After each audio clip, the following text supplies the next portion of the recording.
मैं राजस्थान विधानसभा की प्रक्रिया कार्य संचालन संबंधी नियम 131 के अंतर्गत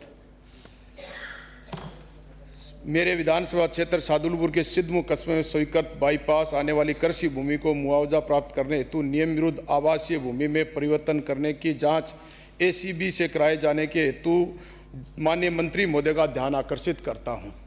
माननीय मंत्री जी। इस प्रकरण में भू आपत्ति की प्रारंभिक सूचना दिनांक 28/3/2023 को जारी की गई थी। तहसीलदार को अधिसूचना से पूर्व प्रारंभिक सूचना की जांच के लिए प्रकरण 22/12/2022 को प्राप्त हुआ था। तहसीलदार द्वारा 10 प्रकरणों में भू रूपांतरीकरण के लिए 29/11/2022 से 19/12/2022 तक ये प्राप्त आवेदनों पर दिनांक 16/12/2022 से 28/12/2022 तक आदेश जारी किए। जिला कलेक्टर चूरू द्वारा प्रकरण की जांच कराई गई है तथा तहसीलदार सिद्धमुख को कारण बताओ नोटिस जारी किया गया है। जिला कलेक्टर की रिपोर्ट ली जा रही है एवं दोषी पाए जाने पर तहसीलदार के विरुद्ध सख्त कार्रवाई की जाएगी। माननीय अध्यक्ष महोदय, सबसे पहले तो मैं आपका धन्यवाद करना चाहता हूं। ये ऐसा प्रकरण है माननीय अध्यक्ष महोदय, एक तहसीलदार महोदय ने सरकारी मुआवजे के लिए अपने चहेते लोगों को मात्र उनको हमारे एसडीएम साहब को 7/11/22 को भूमि अर्जन अधिनियम की प्रारंभिक अधिसूचना वास्ते प्रारूप तैयार करवाया 7/11/22 को, और माननीय एसडीएम साहब के पास 7/11/22 को पत्र प्राप्त हो गया। उनके माध्यम से 22/11/22 को तहसीलदार सिद्धमुख को इस भूमि अवाप्ति अधिनियम 2013 की धारा 11 के अंतर्गत प्रारंभिक अधिसूचना जारी कर दी गई। उसके बाद भी आपके जांच करने वाले अधिकारी एडीएम सुजानगढ़, एसडीएम राजगढ़ और पीडब्ल्यूडी द्वारा गोलमाल जांच करना, जब क्लियर तारीख लिखी है, अधिसूचना की तारीख को मानने की भी जहां तक बात है, माननीय सब अध्यक्ष महोदय, मैं आपके माध्यम से इनको अधिसूचना की प्रारंभिक वाली जो बात है मैं बताना चाहता हूं। प्रारंभिक अधिसूचना तैयार कर वास्ते राजपत्र में प्रकाशन भिजवाया जाए, ये 7/11/22 का ऑर्डर है।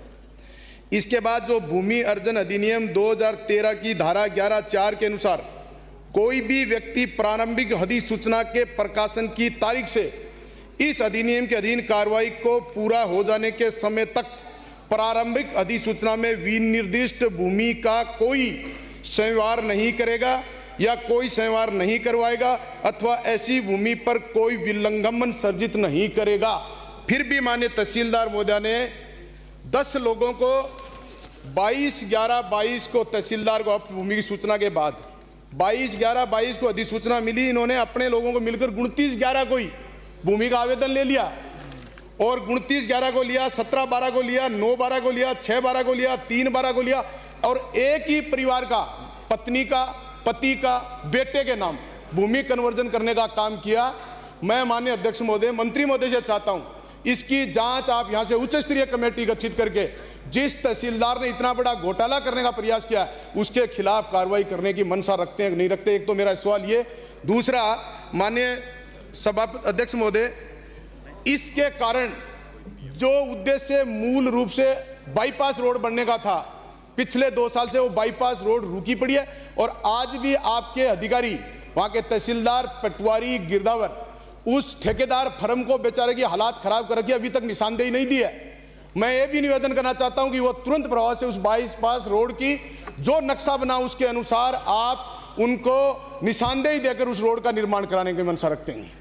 माननीय अध्यक्ष महोदय, माननीय सदस्य महोदय जो कह रहे हैं बिल्कुल सही बात है, क्योंकि इसमें ये भू रूपांतरण होने से